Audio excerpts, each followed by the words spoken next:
Okay. So something like this, very likely to pop up on your final. It was a lot all over the homework, this type of problem here, where you let them go when they're close together or you fire them against each other. And what you want to do here is a simple conservation of energy to figure this out. Okay, let's start with this really quickly. It says you have a proton and an alpha particle. They have different masses, of course. The alpha particle is heavier. So we can go over here and say that's the mass here of the alpha particle. They're shot at the same speed toward each other. Okay, and then you have a proton whose mass would just be mp. All right. So we have the two different masses here. They are shot toward each other, presumably from very, very far away, guys. That's what it says here, from far away. Each with an initial speed of 0.01 times the speed of light here. These are all constants you can find on the internet. You know, like 4 atomic mass units is like 4 times, I think the mass of a proton, so times 1.6 times 10 to the negative 27 kilograms. And then the speed of light, 3 times 10 to the 8 meters per second. And the electron charge, which is 1.6 times 10 to the negative 19. So these are all on the internet. I'm not going to really spend time writing them down because we're just going to call them MP, M alpha, QE, whatever we need. Point is to solve the problem at the end of the day. So you fire them toward each other, but because they have the same charge, they want to repel. So they actually progressively slow down as they come toward each other. Eventually, there's going to be a pause where the speeds are going to be nothing for the both of them. That's going to happen at a minimum distance, and then their repulsion is going to accelerate them again back to where they came from. So we're trying to find out where that minimum happens. I'm going to call it X. What's the minimum separation that they come together towards? So how do you do this? You start with your energy conservation equation from like your mechanics 1, which sums together changes in kinetic energy and potential. You don't have gravity here changing, but you do have electric potential changing. Okay. This is a conservative thing. There's no frictions or losses in the system, so no work net done on the system of the two particles. They just trade kinetic energy for potential energy. Okay, so we go ahead over here. We have 0 equals the change in kinetic energy. You have two particles, though. Be careful.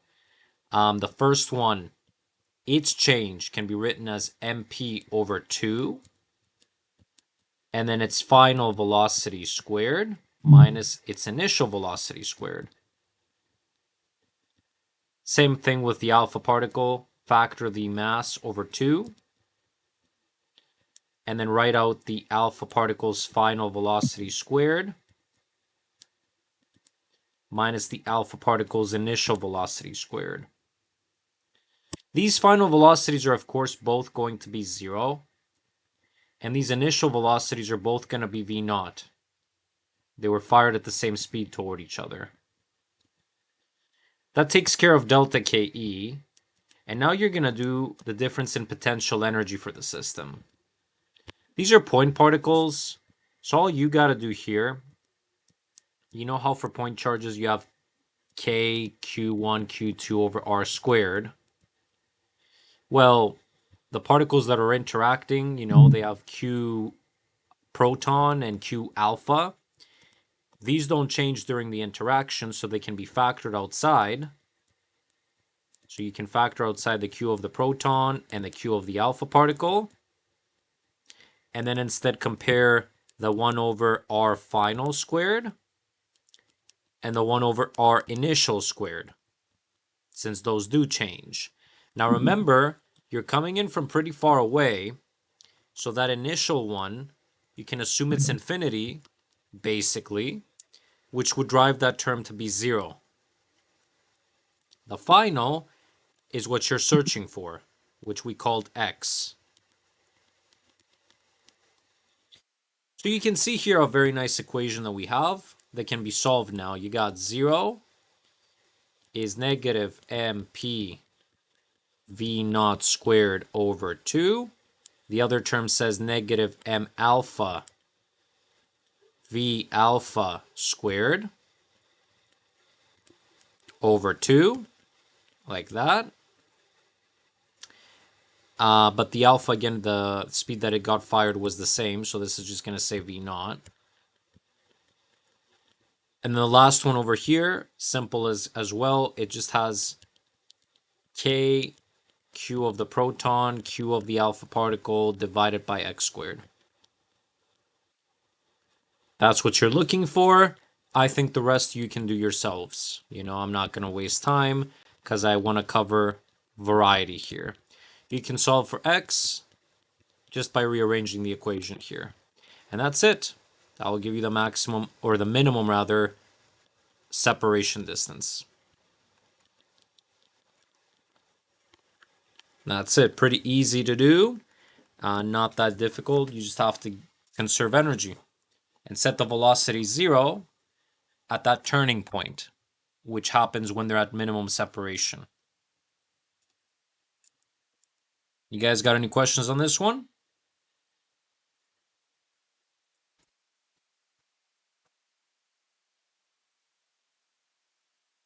I assume we're okay with this one? Yeah, seems. Yeah, we're good. All right. Keep it moving then. Let's pick up a different one that does potential now. So you got an electric field, it says in a region of space, and EX is negative 1,000 x squared volts per meter. Then it tells you to graph it for the region negative 1 to 1. I put here some bounds, but I'm going to expand this a little bit. Okay, just a little bit here. So I'm going to go and plot it between, I guess, negative 1 and 1 here. Of course, this looks like a parabola that opens down from 0 because it has a negative 1,000 slapped in front of it. So actually it looks kind of like this. Seems like the potential goes down. Like so. Okay, so take a look at what you want here after you plot it. So this is part A. I'm going to use this plot to demonstrate something. So this is E again versus X for part A. What is the potential difference, they say, between xi equals to negative 0.2 meters? So like if you're here, for example, and then on the other side, 30 centimeters or 0.3.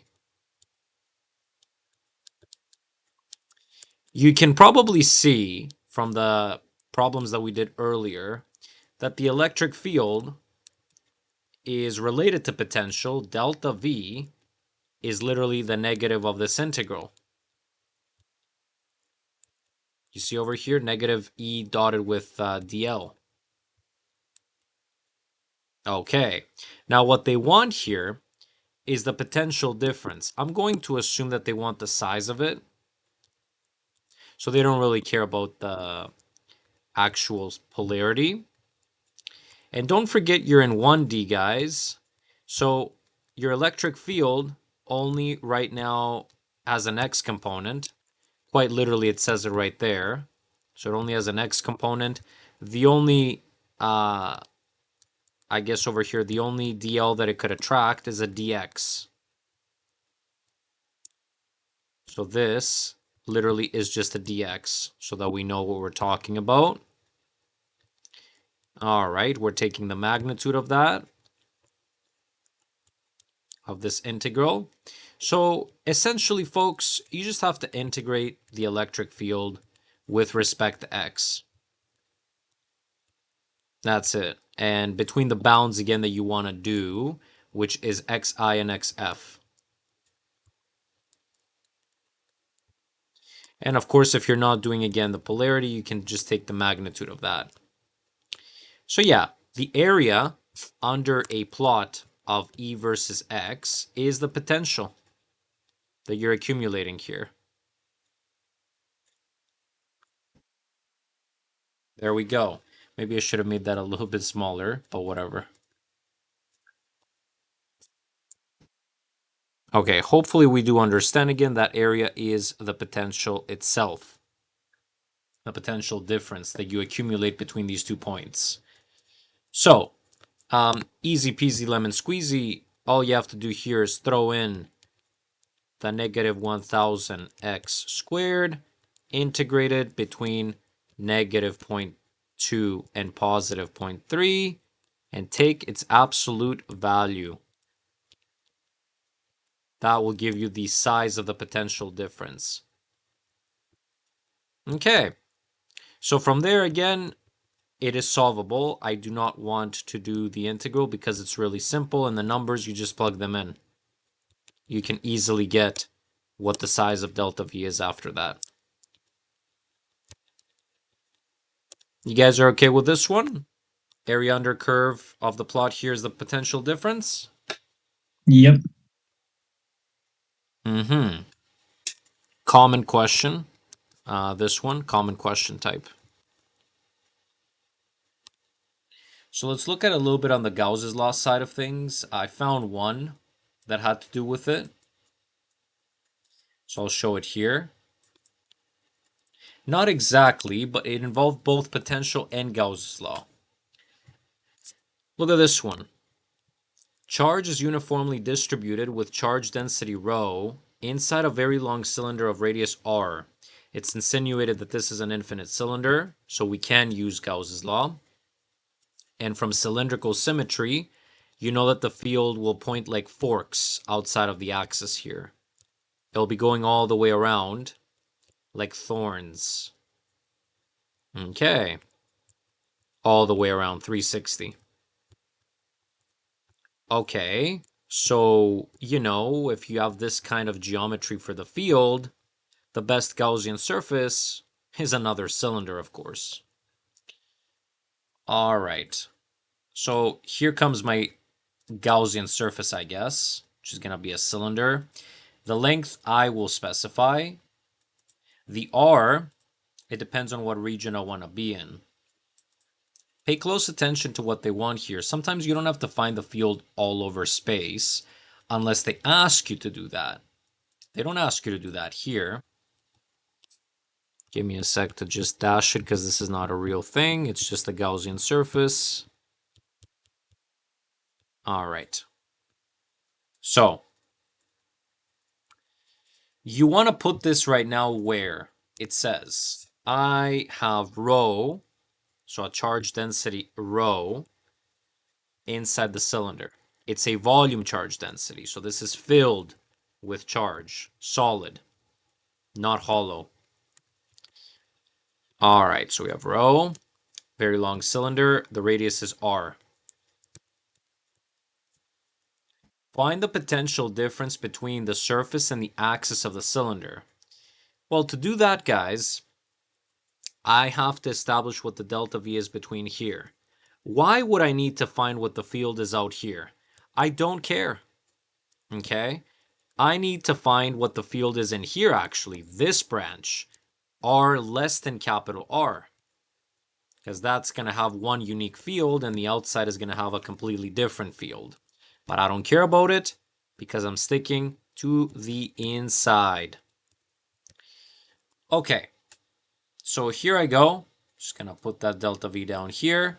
Enter the Gaussian surface. It must have a radius less than capital R.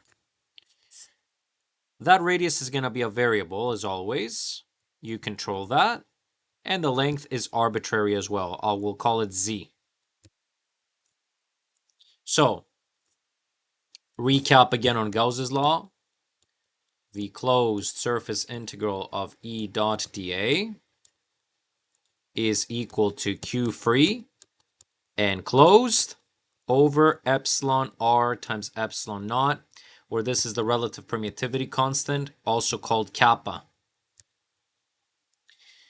Okay, so I'm going to assume that this is an insulator. It didn't say that this is a conductor or anything. Is it? No, it just says long cylinder. You know, if it has a volume charge density, could it even be a conductor, guys? Think about it for a second. What would happen if you let a couple of charges here, instantly they would go to the surface, right? If it was a conductor, it would only be able to have a surface charge density here. So it has to be an insulator or a dielectric, but they didn't mention a dielectric constant, so I'm going to assume it's a perfect insulator. You see, it's process of elimination. They didn't mention dielectric constant, and volume charge density indicates that the charge is in the volume, so it hasn't just gone out and spread onto the surface. Okay, so this is our Gauss's law. Now, the left-hand side, I know by the choice of the Gaussian surface that I've used here. Look at the angle that the field is penetrating the cylinder. It's 90. There is no flux through the caps. So the caps, no cap. Okay? We don't include the caps over here. So you're going to include only the sides. And if you do include the side of the cylinder, then you don't have to take the dot product because the area vector for the side of the cylinder, it's always not perpendicular, parallel to the electric field. Well, that's why we picked it.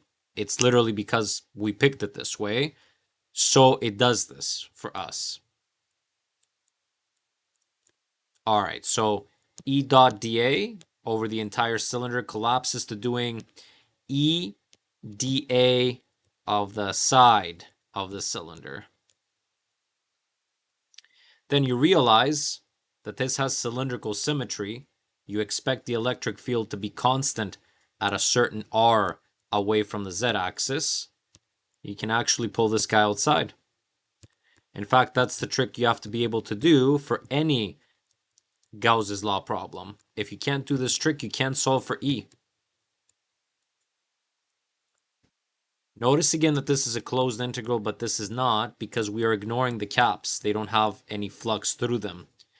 So we're only doing it over the opening, the side of the cylinder, basically.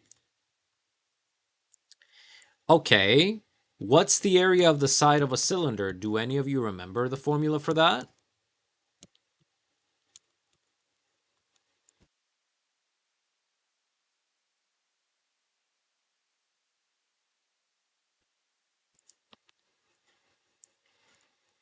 Side of the cylinder here, nobody? Circumference of the circle times the smearing amount. 2 pi r times z. It's a cylindrical r that you're putting in here. So I'm gonna say RC. In math they call this also rho. I'm not gonna, because you're gonna mix it with the density.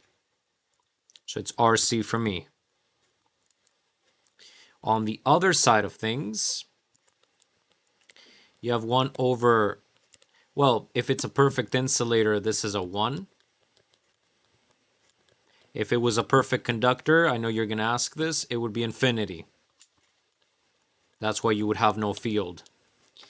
But now it's 1. So you just get 1 over epsilon naught. And how can you get the charge enclosed? Well, there's charge density here that you're going to have to integrate over the space that you're enclosing. So I'm going to go ahead here and do just that. Integrate my charge density over the volume that the Gaussian surface is enclosing.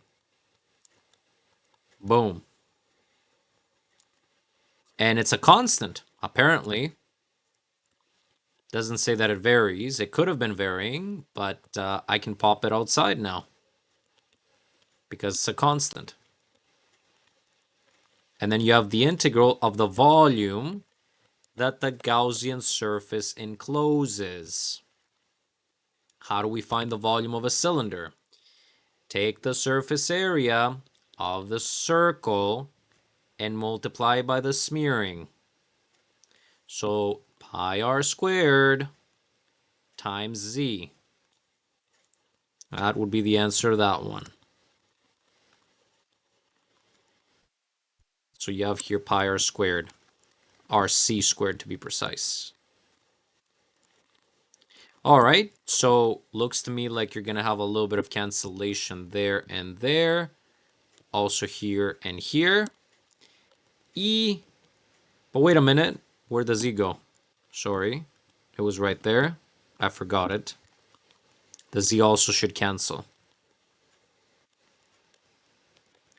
So the electric field here, folks, is the density divided by 2 epsilon naught and then times RC. In the direction of RC itself. RC again points around. Like literally on a top view, you would see the electric field go like a clock like this. That's the direction of RC. With the z-axis coming out of the page, that would be Z. So RC emanates from the z-axis in all directions. George, how did you get 2 E naught? There's a 2 that will come here from the other side. That's it. Yeah. Oh, I wrote something wrong. Never mind. All good. All right, so you got the field in there, but you weren't looking for that. You were looking for the potential difference between these 2 points. We go again over here, set it up. I'm going to set it up so that we get a positive. Again, I'm going to call up Jeffrey to tell me where should I start from. This has to be the higher potential. Should I start from the middle or should I start from the outside here for higher potential? The outside is gonna, since it's a perfect insulator, it's not gonna have like a surface. So you start from the edge, it should be good. Is that Okay, but shouldn't the field point to the lower potential? the field should point to the lower potential, yeah. Good, good. So if I went higher minus lower, is it inner minus outer? Or is it outer minus It'd be inner? higher. Oh, so it'd be higher from the middle into the lower potential on the edge, right? Good. All right, so I want here then the R to be 0 in the first one because that's the higher potential. And then I'm going to go all the way to the edge of the cylinder, which sits there. Enter the integral that we've been doing before, which is E dot dl. And then, as usual, you put this as your lower bound here, and this as your upper bound. You're going to get negative the electric field, which is right here. Plug it in here. Dotted with dl again. I've promised you these dot products always get you what you expect, which is drc. And the integral is being taken from r to 0. Let's see what happens here. I'm curious. So the negative can also be absorbed in the integral. So I can flip the integral to say, from 0 to r. Pull outside the constants, which are rho and 2 epsilon naught. Leave inside the non-constants, which are RC and DRC. Looks good to me. Why are we originally going from? Mhm. Oh wait, so the top one is going from the first integral we make here is going from r to 0. But then I absorb the negative sign in it. Right. So we're working from the surface inwards. Yeah, because here's the thing. I'm doing the potential difference. So this is what I want you to know about this integral. Whatever you put here will be the lower bound, no matter what. And whatever you put here will be the upper bound. So I want a positive potential difference. I want to start where I'm higher in potential. And I'm higher in potential the further back I am in electric field. Electric field points to the lower potential, so I know I should be starting with V of 0 instead. and subtracting the V of R, because the V of R will be smaller. That's where the electric field is pointing. So this order will ensure that I get a positive at the end. I mean, it's not the end of the world if you don't do it that way. There are problems where it will matter, but it's not the end of the world if you make it negative.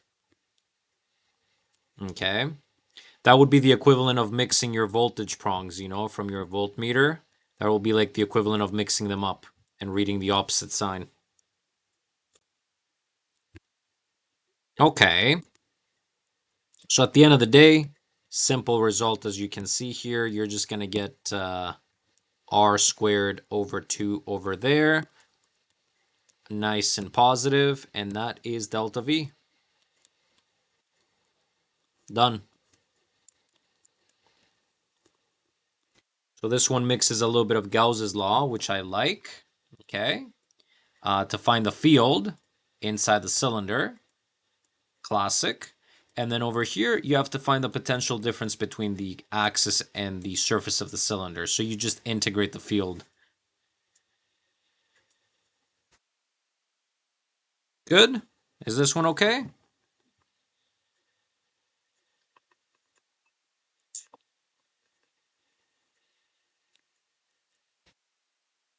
Yeah. Yep, all good. All right, stop me if you have questions. Same goes with Alina. I'll stop that recording here.